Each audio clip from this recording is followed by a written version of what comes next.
بزرگترین فروشگاه زنجیره جهان در آمریکاست که متعلق به سم والتون است. نام این فروشگاه والمارت است که دارای بیش از 11,000 فروشگاه دارد که در 28 کشور جهان فعالیت می کند. این فروشگاه بیش از 2 میلیون کارمند دارد که از سال 2002 تا کنون یعنی حدود 23 سال به عنوان بزرگترین شرکت دنیا از نظر درآمد قرار گرفته است. این فروشگاه به معنی واقعی کلمه یک فروشگاه موفق است. برای دانستن بیشتر در مورد این فروشگاه تا آخر بیننده باشید. والمارت بزرگترین فروشگاه زنجیره دنیا است که از یک فروشگاه کوچک در آرکانزاس آغاز شد و به یکی از موفق ترین کسب و کارهای جهان تبدیل شد. این شرکت در تاریخ 2 جولای 1962 توسط سم والتون در شهر کوچک راجرز آرکانزاس تأسیس شد. والتون با هدف ارائه محصولات با قیمت پایین و دسترسی آسان تحول در صنعت خرده فروشی ایجاد کرد. استراتژی او در زمان خود بسیار نوآورانه بود و به سرعت توانست توجه مشتریان را جلب کند. در دهه نخست فعالیت والمارت رشد چشمگیری داشت. تا سال 1970 تعداد فروشگاه‌های آن به 24 فروشگاه رسید و فروش سالانه اش از 12 میلیون دلار فراتر رفت.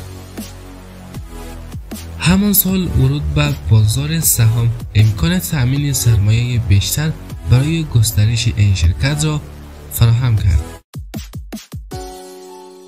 این سرمایه‌گذاری ها به والمارت کمک کرد تا در سالهای بعد به سرعت تعداد فروشگاه‌های خود را افزایش دهد. تا اواسط دهه 1970 این شرکت بیش از 125 فروشگاه در ایالات متحده داشت و درآمد آن به بیش از 340 میلیون دلار رسید. در 1980 والمارت به سرعت به ایالت‌های جدید گسترش یافت و به یکی از خرده فروشان پیشرو آمریکا تبدیل شد.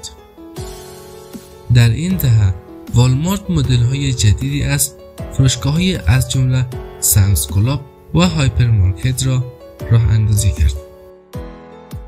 این نوآوری‌ها نه تنها مشتریان بیشتری را جذب کرد بلکه تنوع محصولات و خدمات این برند را نیز افزایش داد.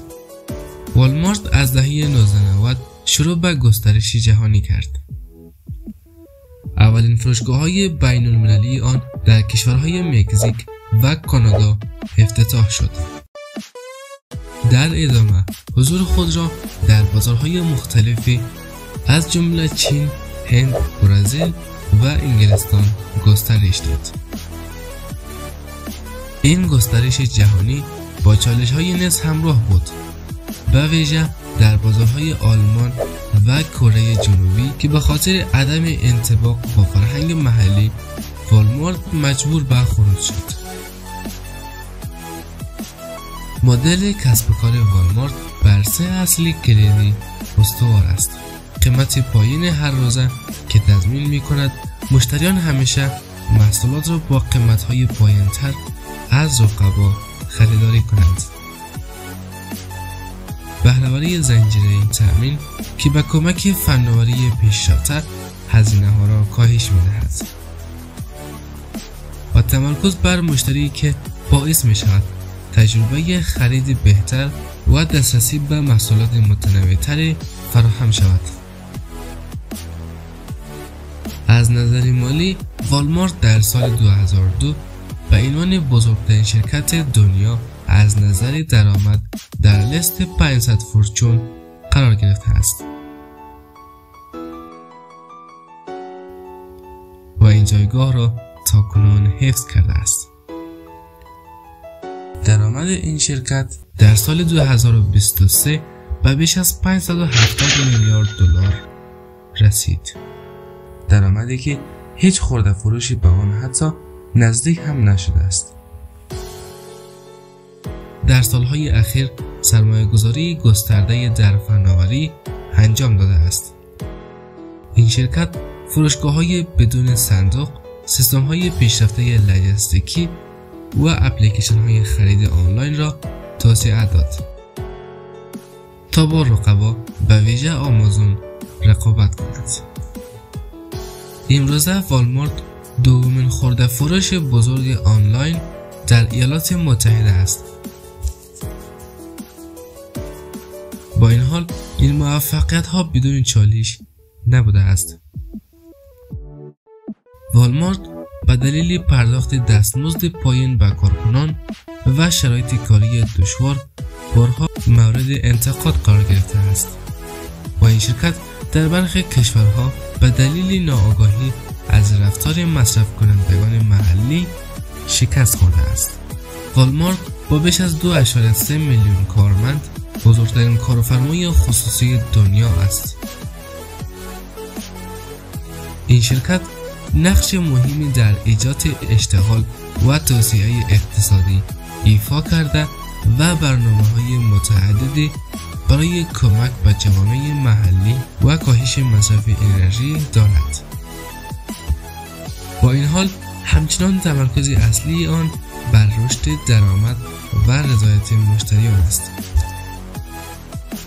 امروز والمارت دارای بیش از 11,000 فروشگاه در 28 کشور دنیا دارد. این شرکت به طور مداوم در حال معرفی فناوری‌های نوآورانه بوده تا تجربه خرید مشتریان را بهبود ببخشد. آینده والمارت بر پایه توسعه پایداری، گسترش تجارت آنلاین و ورود به بازارهای جدید شکل می‌گیرد. این برند همچنان به عنوان پیشروترین خرده فروشی دنیا شناخته می شود و الگوی الهام بخش برای کارآفرینان است. در مدت 23 سال والمارت همیشه موفق ترین فروشگاه جهان بوده است. به نظر شما تا چند سال دیگر؟ و خب دوستان، والمارت یک روایتی از نوآوری، تعهد و تلاش بی‌وفا است که نشان می‌دهد چگونه می‌توان با یک ایده ساده و موفقیت‌های عظیمی دست یافت. خیلی ممنونم که تا اینجای ویدیو با من همراه بودید. اگر از این ویدیو لذت بردید و این ویدیو برایتان جذاب بود، آن را لایک کنید و برای دیدن ویدیوهای جذابتر همین حالا کانال را سابسکرایب کن و منتظر ویدیوی بعدی باش.